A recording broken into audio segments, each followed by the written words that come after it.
안녕하세요. 115만 회원과 함께하는 네이버 최고의 부동산 카페 아름다운 내 집 갖기 매니저 청개구리입니다. 분양가 중개 시즌3 32화로 찾아왔고요. 오랜만에 첫눈 시리즈 말고 수도권 분양으로 찾아왔습니다. 핫한 던지죠. 철산역 자이입니다. 다 아시겠지만 수도권 분들 서울시 왼쪽, 정확히는 이제 금천구 왼쪽 구로구하고도 맞닿아 있죠. 여기에 들어가는 단지예요. 부천보다는 사실 서울 쪽에 더 가까운 단지. 바로 옆으로는 안양이라든가 과천이라든가 성남이라든가 하남이 비슷한 위치다, 이렇게 보시면 됩니다.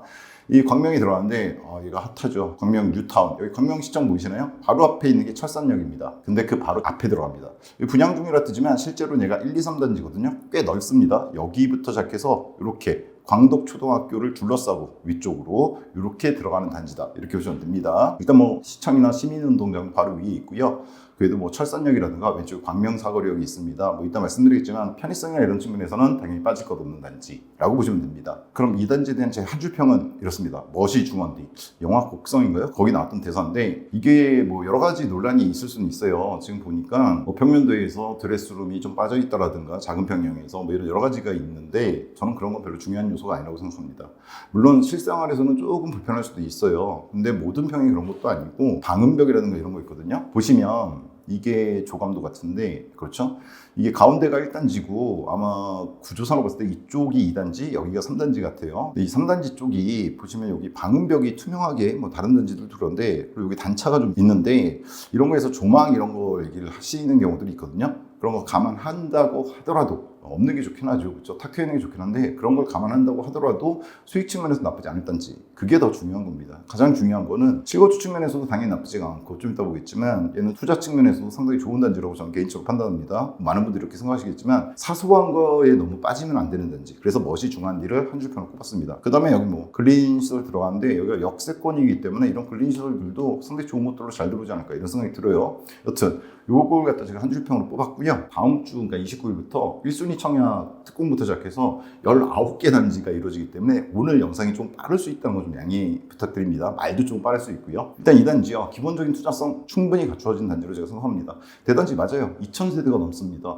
1000세대 넘은 대단지인데 이런 규모는 메모드급이다, 이렇게 할 수 있죠. 물론 만세대짜리도 있긴 있어요, 간혹. 지역 핵심 단지입니다. 광명 뉴타운, 아시겠지만 이쪽에 보시면 광명에 있던 주공 단지들이 다 지금 재개발되고 있고 혹은 예정돼 있죠. 얘 같은 경우에도 왼쪽으로 보면 이거 힐스자일 텐데, 그렇죠? 힐스테이트 광명도 들어가게 되고요. 여기 12, 13단지도 역시나 결국은 들어가게 되겠죠. 자, 그래서 이런 지역의 핵심 단지, 더군다나 여기에서 바로 앞에 있는 단지이기 때문에 지역에서 움직임에 대해서, 얘 움직임에 대해서 주목하고 있다. 기입주하신 분들도 그렇고 청약을 예비하시는 분들도 그렇고, 역세권입니다. 철산역 7호선인데요. 이 7호선을 타게 되면 쭉 가서 어디? 가산 디지털 단지 지나가서 이런 식으로 해서 어디까지 가게 됩니까? 강남까지 가게 됩니다. 나쁘지 않죠. 그 외에도 위쪽으로 916이라든가 구로역 같은 것들도 이용할 수 있는 이런 단지인데, 일단 철산역이 제일 가깝잖아요. 그렇죠? 보시면 그냥 길 하나 건너면 됩니다. 100m. 다만 얘가 가운데가 1단지, 이 아래쪽 광덕초등학교 쪽이 2단지, 그 다음에 3단지가 이 위쪽이에요. 그러다 보니까 어느 단지냐에 따라서 조금 차이가 날 수는 있습니다. 즉 2단지 끝쪽, 사실 이번 분양 3단지 쪽이 많은데 그쪽은 300~400m 정도 걸릴 거다. 여기까지 이렇게 보시는 게 맞을 것 같아요. 여하튼 그렇다고 하더라도 역세권, 충분히 역세권이다, 이렇게 평가할 수 있죠. 그 다음에 3단지 같은 경우에는 광명사거리역 쪽은 또 가깝다, 이렇게 보시면 됩니다. 물론 철산역이 제일 가깝고요. 따라서 대단지 2000세대 이상, 그 다음에 지역의 핵심 단지고 철산역 7호선 바로 앞에 있는 단지인 걸 생각해 봤을 때 얘는 충분히 가격 하방 경직성을 갖출 단지입니다. 물론 분양가에 따라 달라지겠지만 이미 나온 분양가가 있기 때문에 그걸 고려하더라도 저는 개인적으로, 어디까지나 개인적인 생각이고 욕하실 수도 있습니다. 다만 제 개인적인 생각으로는 충분히 하방 경직성 갖추고 있다, 이렇게 봅니다. 분양시장 흐름을 파악할 수 있는 필수 단지에도 속합니다. 왜 얘를 선별 단지로 택했느냐? 일단 광명 뉴타운 지역 관심도가 높고요. 또 하나는 수도권 가격 추이가 있습니다. 최근에 수도권 같은 경우에는 상당히 급격하게 분양가가 올라가고 있어요. 따라서 얘에 대해서도 좀 비싼 거 아니냐, 이런 의견이 있을 수 있는데, 그걸 한번 생각해보는 시간이 될 것 같습니다, 오늘. 자, 좀 더 자세히 기본적으로 알아보면요, 공고 영상이고요. 29일 특공 있고 9월 30일, 10월 1일에 1순위, 2순위 청약이 있습니다. 교통은 좀 전에 보신 것처럼 철산역 7호선이 대표적으로 이용할 수 있는 역이다. 그리고 아주 근접해 있다 이렇게 보시면 되고요. 전체 2045세대인데 얘가 정비 물량이잖아요. 그러다 보니까 이번에 일반 물량은 650세대만 나온다 이렇게 보시면 되고요. 그중에 특공이 337세대, 일반이 313세대입니다. 단지 규모 자체가 워낙에 크기 때문에 일반 나오는 물량이 그렇게 작다고 볼 수는 없죠. 최고층 29층으로 19개동으로 이루어져 있고 3개 단지로 이루어져 있습니다. 다만 좀 이따 보겠지만 3단지 쪽이 이번에 일반 물량이 대부분을 차지한다 이렇게 보시면 돼요. 입주는 29년 5월 예정입니다. 지금으로부터 대략 3년 하고도 한 7, 8개월 뒤거든요. 나쁘지 않습니다. 입주 대기간이 긴 것 자체가 자금을 갖다가 마련하는 측면에서도 좋은 측면이 있고, 여러분 많이 들어보셨겠지만 이번에 97 공급 대책 나왔지만 97 대책만으로 뭔가 부족해요. 그렇죠? 결국은 계획이 아직은 제대로 안 나온 거고, 제 개인적인 생각으로는 뒤에서 좀 말씀드리겠지만 내년이나 돼야지 수요 억제 정책이 한 번 더 나온 다음에 그 상방 압력을 조금 가둬둔 다음에 제대로 된 공급 대책이 나올 것 같거든요. 근데 내년에 나온다고 했을 때 그 현실화되고 실질적으로 입주하는 시기까지는 상당 기간 걸린다는 걸 대충은 아실 겁니다. 따라서 29년까지는 적어도 29년 그리고 그 이후로 어느 정도 기간까지는 계속해서 입주가 모자랄 거예요. 즉 공급이 모자랄 거란 얘기입니다. 특히나 수도권 그리고 서울에. 더구나 29년이 되면 뭐가 있냐면 수도권 전체적으로 봤을 때 GTX 개통이 가시화될 시간입니다. 정확히 된 시기에 대해서는 30년, 31년 얘기를 하지만 적어도 29년 요 입주 시기 되면 그런 것들도 어느 정도 눈앞에 들어오게 될 거고, 3기 신도시라든가 1기 신도시 재건축도 이 시기와 맞물려서 부동산의 상방 압력으로 가는 가능성이지 하방 압력식은 아닐 것 같아요. 물론 중간에 무슨 이상한 사태가 터지면 그건 좀 다르겠지만, 분양가는요 분상제가 적용되지 않는 민간 택지이기 때문에 전매 1년 제한만 있습니다. 이것도 공공택지나 이런 것에 비해서는 가격은 비싸지만 상대적으로 좋은 투자 조건이다 이렇게 생각하시면 될 것 같아요. 평형은 이거보다 작은 39형도 있긴 한데 대표적인 건 49, 59, 74, 84입니다. 이렇게 모집 공고 들어가시면은 나와 있어요. 분양가 나와 있는데 복잡하죠, 그렇죠? 그래서 정리해드렸습니다.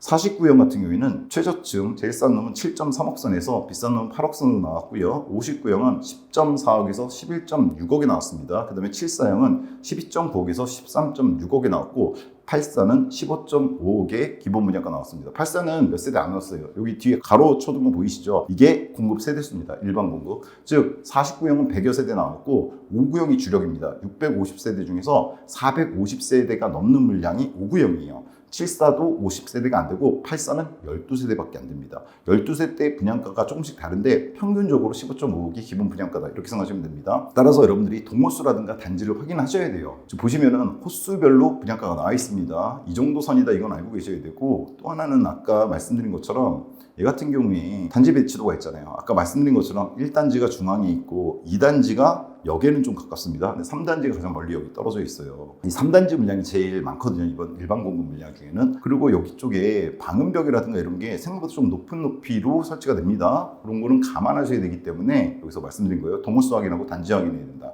그리고 동호수는 얘가 정비 물량이다 보니까 많은 분들이 아시는 것처럼 이렇게 정비 물량으로 나오는 단지들은 이렇게 하얀색으로 되어 있는 것들을 이미 조합원들이 가져가 버린 거, 그죠? 컬러로 표시된 것들이 이번에 나오는 일반 물량. 딱 보시면 아시겠지만 작은 49형, 핑크빛이 49형이거든요.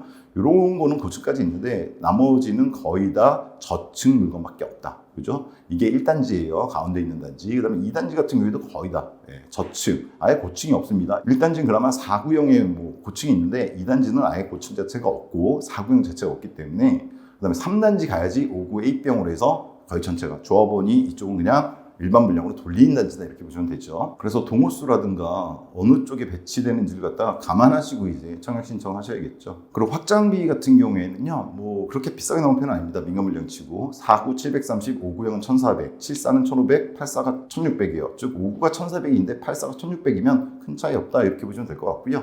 에어컨은 3기부터 6기까지 있습니다. 540, 750, 900, 1060인데 이것도 일반적인 최근에 어떤 나오는 경향에 비하면 대략 그래도 한 50만 원 정도는 싸게 나왔다. 뭐 그 정도로 보시면 될 것 같아요. 자이도 1군 브랜드잖아요. 그러니까 1군 브랜드 친구는 비싸게 나온 건 아니다. 이렇게 보시면 되고요. 옵션 같은 경우에는 이렇습니다. 2,300, 3,000, 3,500, 3,500 이렇게 계산을 해드렸는데 홈페이지에 들어가 보시면 이런 얘기가 나와요. 기본 제공 품목이라고 나옵니다. 즉 현관에 포세린 타일 바닥이라든가 엔지니어스톤 디딤석이라든가 거실 쪽에 강마루 바닥, 그 다음에 아트월이 이탈리아산 포세린 타일로 들어가 주거든요. 그리고 운물 천장 한 개소, 그다음에 간접조명 포함. 이게 뭐냐면 이거 그냥 공짜로 준다 이런 얘기입니다. 이게 정비 물량이다 보니까 기본적으로 얘네들은 주는 경우들이 있는데 얘 거기에 해당이 된다 이렇게 보시면 됩니다. 그럼 뭐가 옵션으로 선택되어 있느냐, 그것 위의 것들, 아까 거실 같은 경우에 좀 전에 보셨지만 아트월은 이탈리아산 포세린 타일은 해주는데 그냥 나머지 거실 부분 이제 벽 같은 거 그런 거는 일반적인 게 들어가 있어요, 기본적으로는. 근데 그것도 이제 이탈리아산으로 좀 바꾸고 싶다, 그럼 여기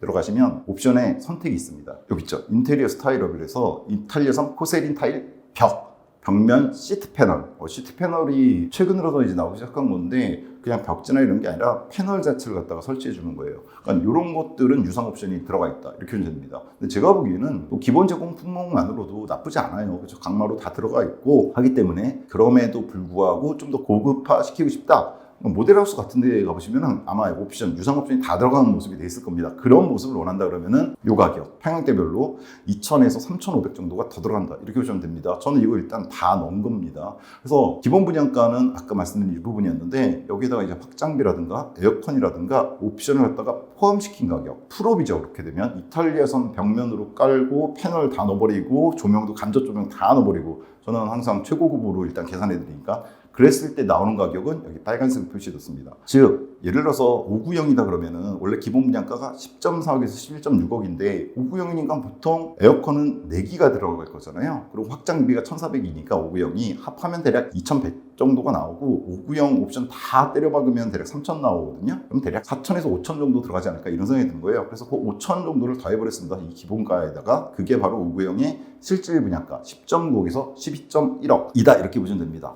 프로 다 박아버렸을 때, 외산, 가구 뭐 이런 걸 다 박아버렸을 때 이겁니다. 자, 평면도가 문제가 좀 있다는 얘기들이 있어요. 3베이인 거는 뭐 그렇게 큰 문제가 아닌데 작은 평면 같은 경우에 드레스룸이 부재하다 이런 얘기가 있습니다. 맞습니다. 예를 들어가서 5구가 주력이잖아요. 650세대 중에서 450세대 넘게가 5구니까 5구를 보시면 5구의 형도 요식입니다.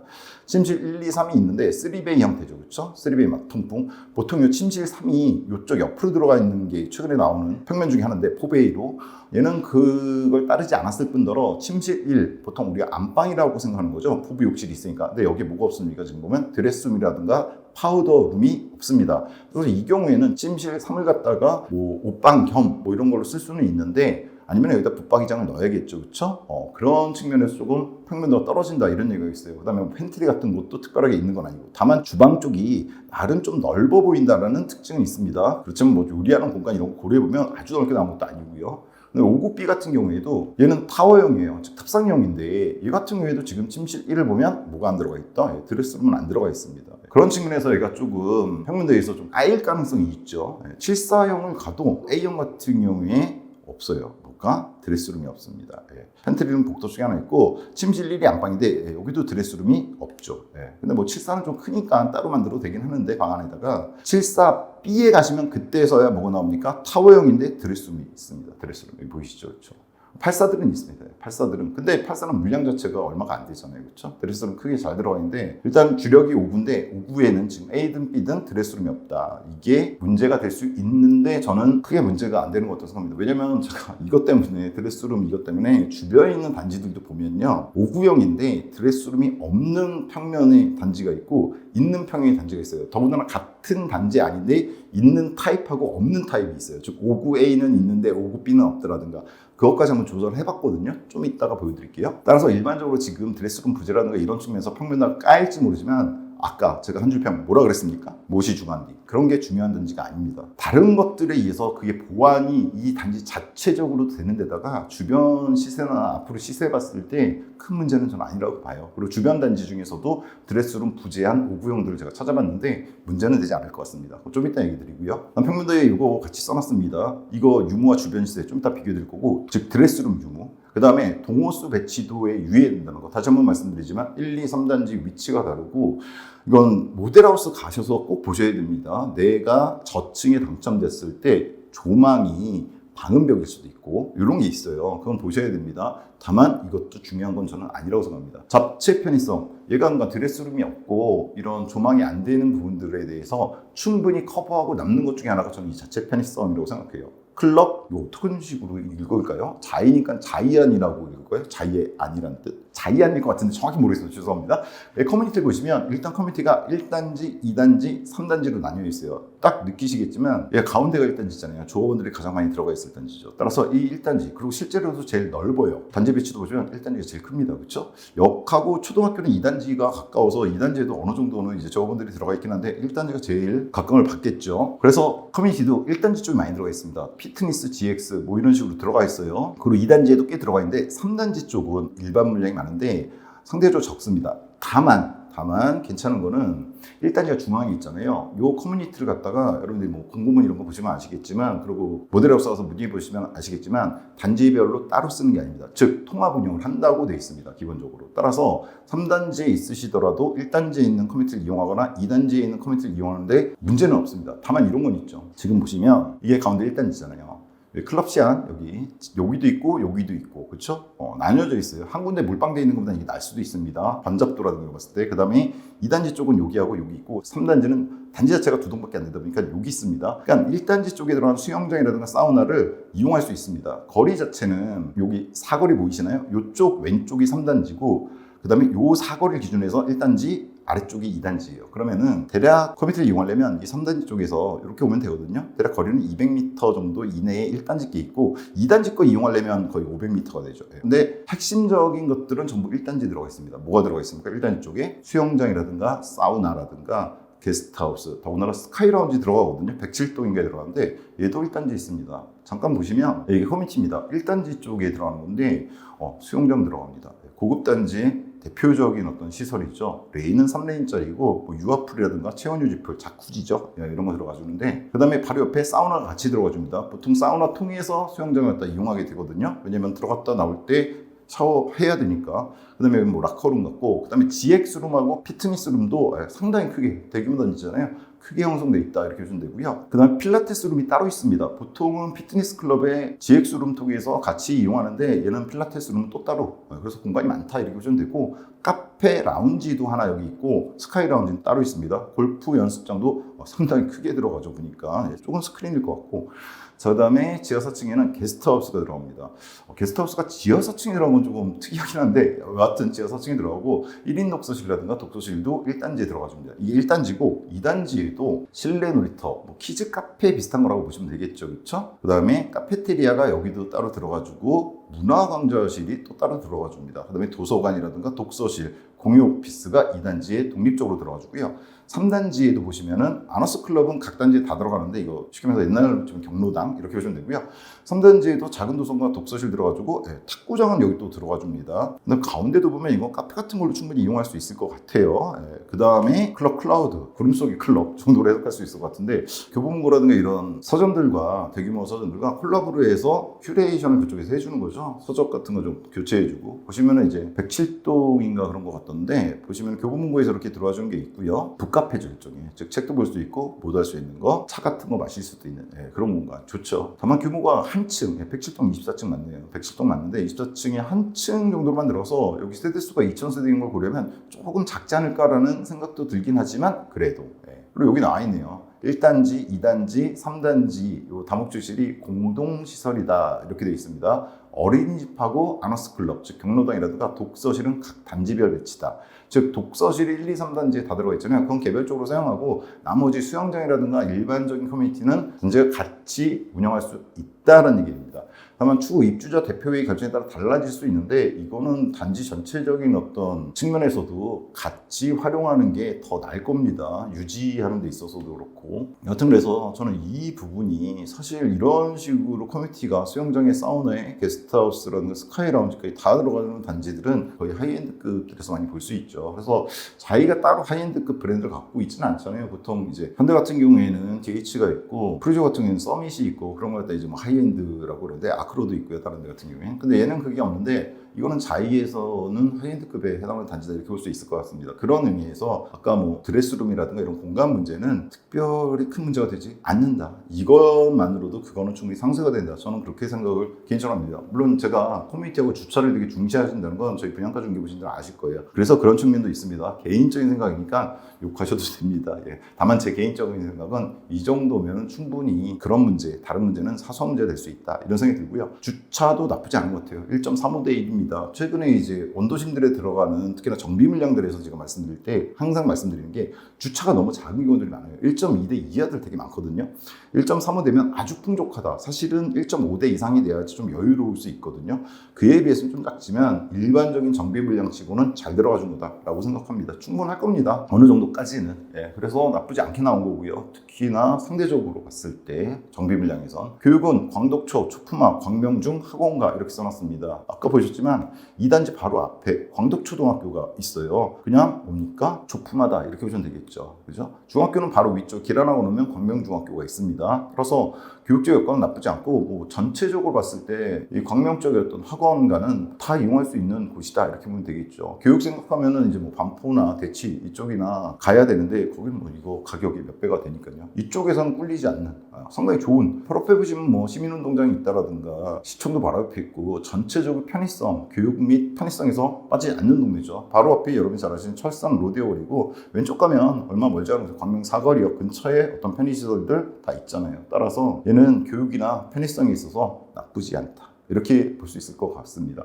근데 쉽게 얘기하시는 구역대 신평점 다 해당되죠. 브랜드는 자이고 역은 철산역이고 그것도 7호선이고 나쁘지 않은 노선이잖아요. 대규모 단지 2000세대급이고 신축은 당연하고 그러니까 평지에서는 모르겠어요. 조금 단차가 있어서 그거 까시는 분들이 있을 수도 있을 것 같긴 해요. 근데 큰 문제 되는 건 아닌 것 같고 초등학교는 초품하고 이런 측면에서 전반적으로 괜찮은 단지고요. 따라서 제 분양가에 대한 평가는 이런 말 쓰는 경우 별로 없는데 저는 일단 고라고 생각합니다. 이 단지는 무조건 고다. 왜냐하면 이것 때문에 그렇습니다. 얘는 보통 제가 어려울 때는 여러 단지를 비교해 드리는데 얘는 딱 두 단지만 볼 거예요. 지금 철산역 롯데 캐슬 오타는요 캐슬입니다. 캐슬 앤 SK뷰가 있고요. 철산 자이더 헤리티지가 있습니다. 자이가 하나 또 있는데 어디냐면 이 철산역을 놓고 건너편으로 가시면 됩니다. 철산역 왼쪽 남서쪽에 있는 게 지금 들어가는 우리 철산역 자이 이러면 위쪽에 철산도 자이 헤리티지 보이시나요? 얘를 보시면요 단지 정보 들어가시면 요거 지금 같이 보여드릴게요. 여기 단지 정보에서 얘 지금 8호 공급 면적이 이게 5구 타입이잖아요. 즉 5구 A 타입인데 얘 확장 보시면 이렇게 되어 있습니다. 보시면 요거거든요. 그래서 안방이 얘겠죠. 지금 구조상 봤을 때 실외기실 여기 있고 부부욕실 여기 있는 거 봤을 때 근데 얘도 뭐가 없으니까 딱 보면은 파우더룸, 드레스룸이 없어요. 그렇죠? 그리고 C형을 보시면 C형은 딱 보면 타워형이죠. 얘는. 근데 타워형인데 얘는 파우더룸이 있고 드레스룸이 있습니다. 그죠? B형은 있어요. A형은 없고 B형 ABC 순서대로 안 돼 있어서 보시면 얘도 파우더룸과 드레스룸이 있습니다. 그럼 가격 차이가 나느냐 실거래가 들어볼게요. A형 같은 경우에 얘가 드레스룸이 없었거든요. 보시면 올해 들어서 많이 오르고 있는 거 보이시죠? 그냥 쭉쭉 올라가고 있는데 올해 초에는 얘가 10억대 초반 정도 10억 720도 있고 10억 3점, 10.3억, 10.4억 이랬는데 4월부터 11억짜리 등장하기 시작했고 지금 6월 달에 12억 5,700까지 찍었습니다. 그 다음에 최근 8월 달에도 11억 5천이 있고요. 즉 최대 12억 5,700까지 찍었다 이렇게 보셔야 얘가 드레스룸 없는 거. 8호씨 얘는 드레스룸이 있어요. 근데 얘는 별로 거래가 없어요. 일단 10.5억 정도 있고 8호B도 얘도 있어요. 드레스룸이. 그런데 얘도 출고가는 지금 6월 달에 12.3억 정도입니다.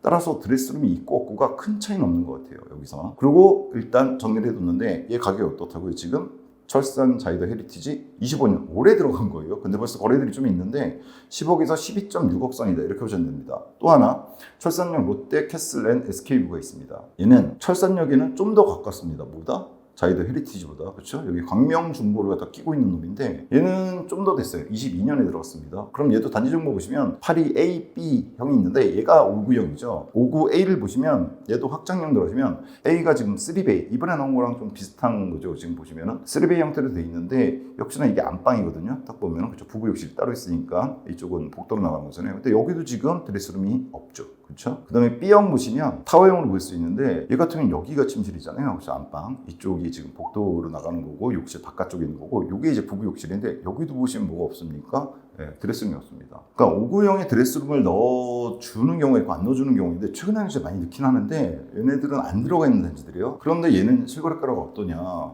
드레스룸이 없잖아요. 역시나 계속 올라가고 있는 건 똑같고요. 헤리티지처럼 올해 들어서 얘도 보시면 거래가 많이 됐어요. 지금 다 올해 거예요. 올해 거래된 건데 초기만 보셔도 9억 8천 물론 2층이긴 하지만 10억 조금 넘어가는 놈들이 있었어요. 10억 2천, 10억 1,800 이런 놈들이 있었는데 지금 보시면은 기본적으로 10억 5천 이상, 뭐 11억 3천, 11억, 11억, 10억, 10억 1,500, 10억 2천, 11억 선으로 넘어갔죠. 이게 괜히 있는 게 아니잖아요, 이런 식으로. 그렇죠? A형이 그렇고 B형 같은 경우에도 보시면은 A형 따라서 그냥 시세 분포도만 나와 있는 것 같습니다. 여하튼 얘도 보시면 정리해놨는데 지금 10억에서 11억 3천입니다. 자, 근데 철산역자 요구형이 얼마에 지금 분양한다고요? 옵션 다 박았을 때 10.9억에서 12.1억입니다. 즉 자이더 헤리티지보다는 조금 싸요. 최고가 기준으로.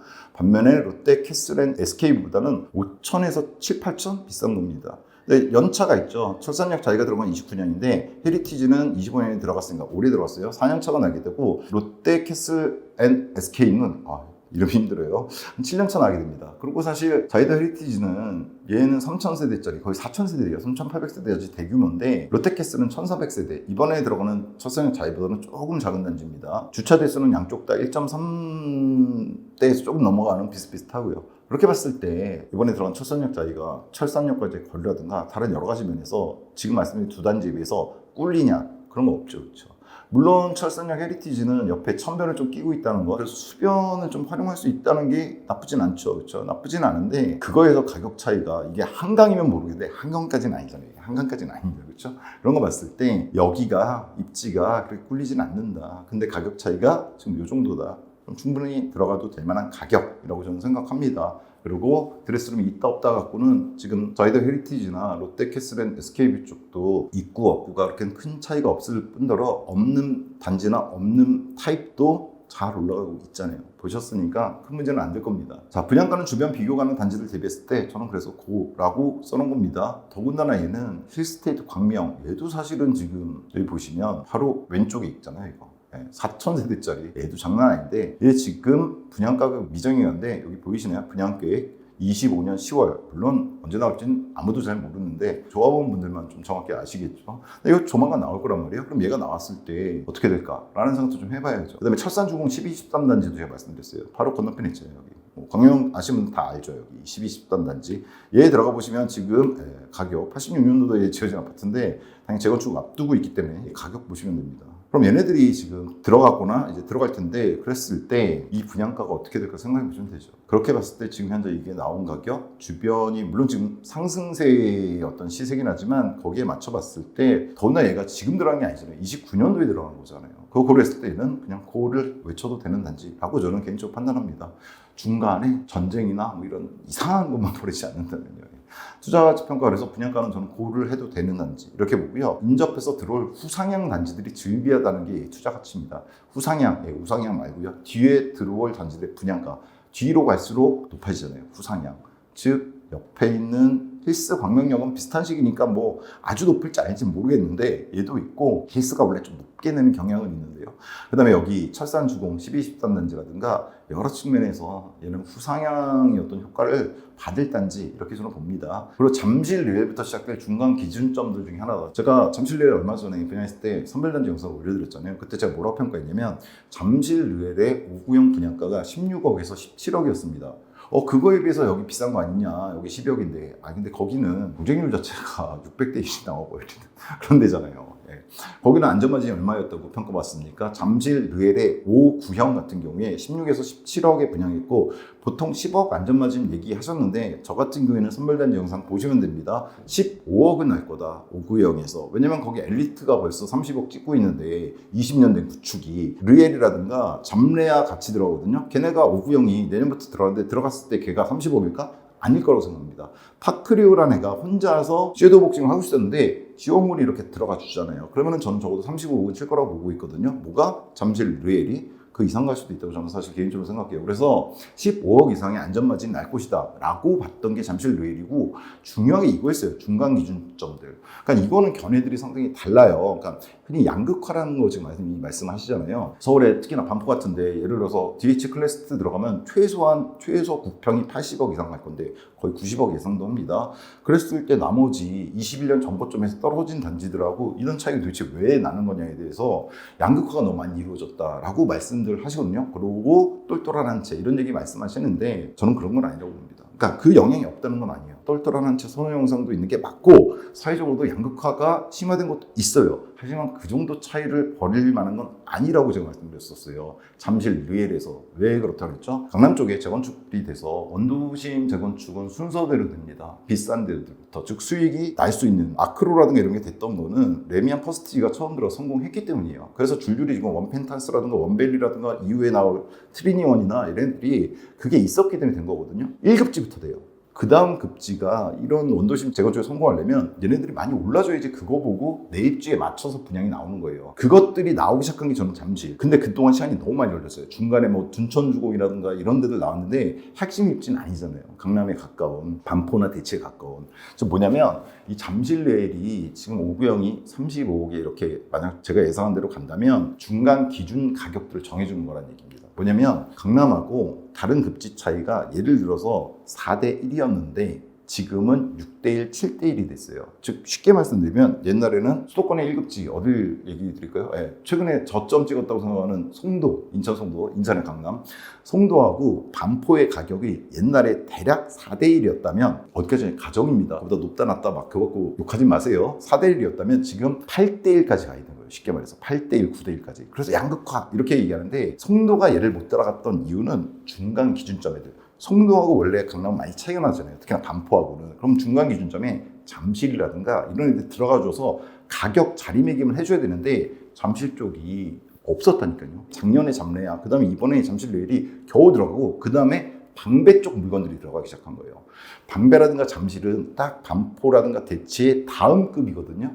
걔네들이 근데 작년에 DH방배라든가 잠레아라든가 르엘이 이제 들어가는 거예요. 걔네들이 이제 들어가서 가격대를 형성할 거란 말이에요. 아까 제가 말씀드린 것처럼 잠실 르엘 5구형이 35억 간다는 건 잠실 르엘 84는 50억 칠 거란 얘기고 방배 DH도 벌써 40억까지 치고 있거든요. 걔 넘어갈 거란 얘기예요. 그럼 그게 자리매김 되면 그 다음 입지들이 그거에 맞춰서 왜? 입지로 가까우니까. 그러니까 반포하고 비교하기에는 너무 거리가 멀었는데 잠실이라든가 중간중간에 들어가주는 기준점들에 의해서 내 위치를 알면 지금 현재 21년 전부터 많이 떨어져 있잖아요. 올라간 데도 있어요. 서울의 1급지들은 이미 뚝 올라갔고 떨어져서 아직 회복 못하고 있던 데들은 이제 조금씩 이 중간 기준점들이 들어가는 거에 따라서 상방 압력을 받을 거라 저는 생각합니다. 물론 거기에 변수로 뒤에서 말씀드리겠지만 정부에서 또 한번 억제는 하겠지만 여하튼 그럼에도 불구하고 흐름을 막을 수가 없는데 저는 이렇게 써놨어요. 잠실 르엘 영상에서 제가 잠실 르엘 자체가 중간 기준점이 될 거라고 그랬는데 얘 있죠 지금 철산역 차이 얘도 기준점 중에 하나입니다. 수도권에 즉 서울이 아닌 곳 서울을 둘러싸고 있는 곳들 있잖아요. 그 중에서 대표적으로 기준점이 될 만한 곳들 그 지역에서 즉 반포를 기준으로 해서 방배라든가 잠실이 그 다음 기준점이 되거든요. 그럼 거기로부터 가까운 곳들을 갖다 얘기한단 말이에요. 그럼 광명은 그런 것 중에 하나예요. 즉 여기 가격이 정확히 기준점이 정해져야 그 주변들의 가격들이 제대로 계산이 될 수 있다는 얘기예요. 그런 단지 중에 하나, 즉 중간 기준점들 중에 하나. 가격은 다르겠지만 잠실 르엘과 같은 역할을 할 단지라고 보고요. 아주 욕먹을 거 하나 써놨습니다. 그래서 제가 20억 선을 향해 갈 지역이라고 저는 개인적으로 생각합니다. 일단 이거는 반포라든가 특히나 내년하고 내후년에 들어갈 트리니원이라든가 DH 클래스트가 지금 현재 부동산 쪽 전문가들이 예상하는 그 가격이 됐을 때 근데 쉽게 추정할 수 있죠. 구축이 돼가는 아크로가 지금 84 기준으로 60억을 치고 있고요. 최고가 기준입니다. 원베일리가 70억 선을 바라보고 있어요. 그러면 원펜타스 원베일보다 좀 늦게 들어갔지만 아직 거래 안 나왔는데 원베일리가 70억 선을 치면 트리니원은 한강이 안 보이는 측면이 있다고 치더라도 그래도 레미안 거예요. 올라갈 거고 더군다나 DH 클래스트는 한강변에 들어가는 5000세대급입니다. 걔가 원래 대장이에요. 걔가 부평이 얼마 갈까요? 원벨리가 70억인데 지금 상황에서도 그렇게 봤을 때 최소 80억에서 90억 얘기하고 있거든요. 그러면 거기에 비했을 때 광명이 정말 거기에 몇 분의 1 해당할까 이거 생각해야 되거든요. 아니 이거 일단은 부평 기준으로 20억 선은 쉽게 나올 것 같고요. 광명 이 철산 쪽도 저는 오구형도 이걸 향해서 가는 게 그렇게 어렵지는 않은 지역으로 봅니다. 물론 이거에 대해서는 욕을 많이 하셔도 됩니다. 왜냐면 이렇게 주택가가 오르는 것 자체에 대해서 상당히 부정적으로 보시는 분들이 있기 때문에 저도 그것도 이해도 하고 근데 이게 지금 여러 가지 이유에서 이렇게 되는 거거든요. 이렇게 개발되는 곳들이 전반적으로 다 개발됐다면 이렇게까지 올라가지 않는데 이렇게 개발되는 곳이 많지가 않잖아요. 입주 물량이 적다는 거, 즉 착공 물량도 적고 입주 물량도 작다는 거는 다 느끼실 겁니다. 괜찮은 단지들이 가끔 나오는 거예요. 이런 단지들이 자주 나오진 않잖아요. 그다음에 이번 주 그러니까 29일부터 나오는 단지 중에 제가 그나마 좀 주목하고 있는 게 수도권에 몇 단지가 더 나오긴 하는데 얘하고 상봉역에 들어가는 아이파크입니다. 서울에 있는 상봉역.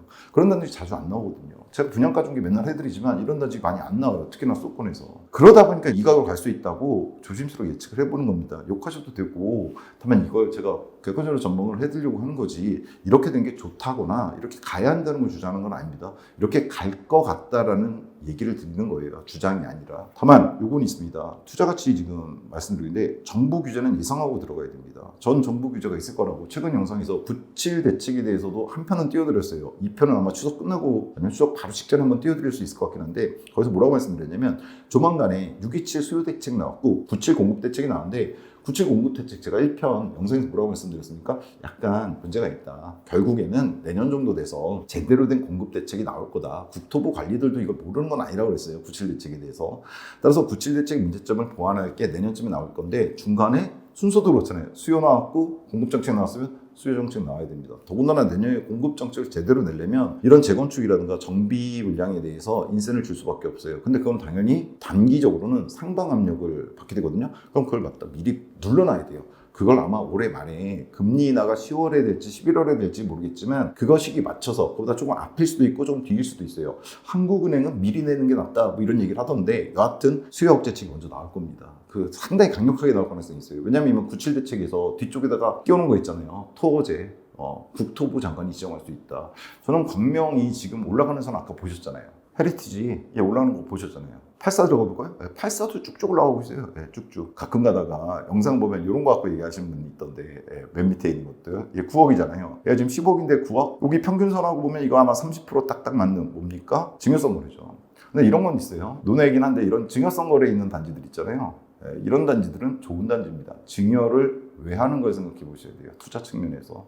그래서 이런 거 갖고 뭐 아파트 가격이 몇십 퍼센트가 떨어졌네 이런 얘기는 신경 쓰지 마시고요. 지금 이렇게 올라가고 있잖아요. 지금.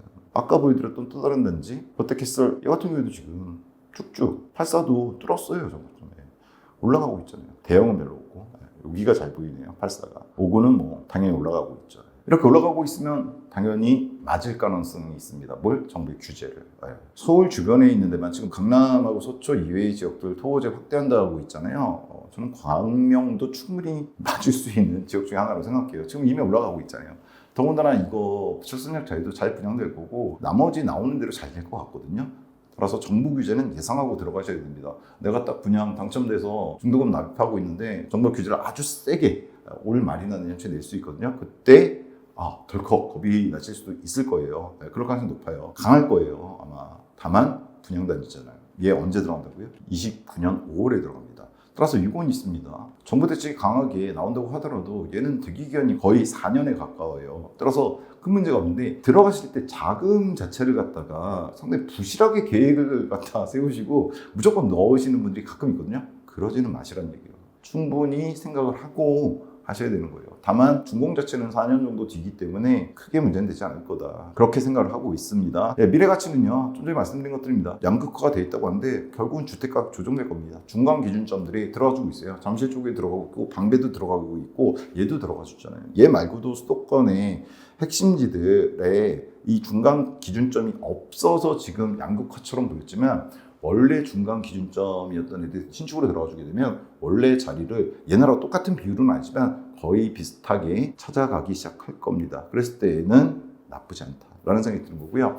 후상향 단지들, 더군다나 얘는 바로 주변에 이후에 비싸게 들어갈 분들이 있어요. 만약 분양가가 올라가지 않으면 안 들어갈 겁니다. 시공사들이.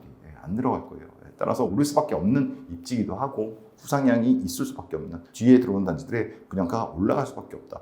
물론 얼마 시차 안 두고 들어가는 단지들은 비싸게 들어갈 수 있고요. 조금 시차가 1, 2년이라도 나면 얘보다 1, 2억은 올라갈 거다 이런 생각이 듭니다. 자, 마지막 한 줄 평은요. 저희 아름다운 내 집가게 회원님들 여기 많이 넣어보실 것 같은데 좋은 층에 꼭 당첨되시기를 기원 드립니다. 이거 외에는 뭐 제가 드릴 말씀은 없습니다. 그래서 사소한 문제에 너무 집착하지 않는 게 좋은 단지인 것 같다 이런 생각이 들어요. 세부상에 있어 다양한 정보를 취합하는 과정에 잘못 인정한 것들이 있을 수 있습니다. 투자는 개인 책임이니까 꼭 더 알아보시고 더군다나 모르고 들어갔다가 바로 발코니 앞이나 이런 거에 뭐 이게 있어 이러시면 안 되잖아요. 알고 들어갈 땐 상관이 없어요. 따라서 꼭 모델하우스라든가 이런 데 방문해 보시고 현장도 꼭 방문해 보시고 투자를 결정하시길 바랍니다. 자, 115만 부동산 카페 아름다운 내 집 갖기 분양료 공시 단톡방을 첫 댓글에 넣어드릴 겁니다. 그럼 거기 들어오시면 개인적으로 질문하시는 거 뭐 영상에서 모든 거 다 말씀드릴 시간도 안 되고 하니까요. 거기서 물어보시면 제가 알고 있는 정보 내에서는 답변을 드리고 있다 이렇게 보시면 될 것 같고요. 29일부터 청약 예정인 단지가 많아요. 사실 부산이 이번에 좀 많아서 사적으로 말씀드린 부산 같은 경우도 지금 상당히 많이 오를 것 같거든요. 부산 단지 하느라 수도권 단지가 좀 밀리긴 했는데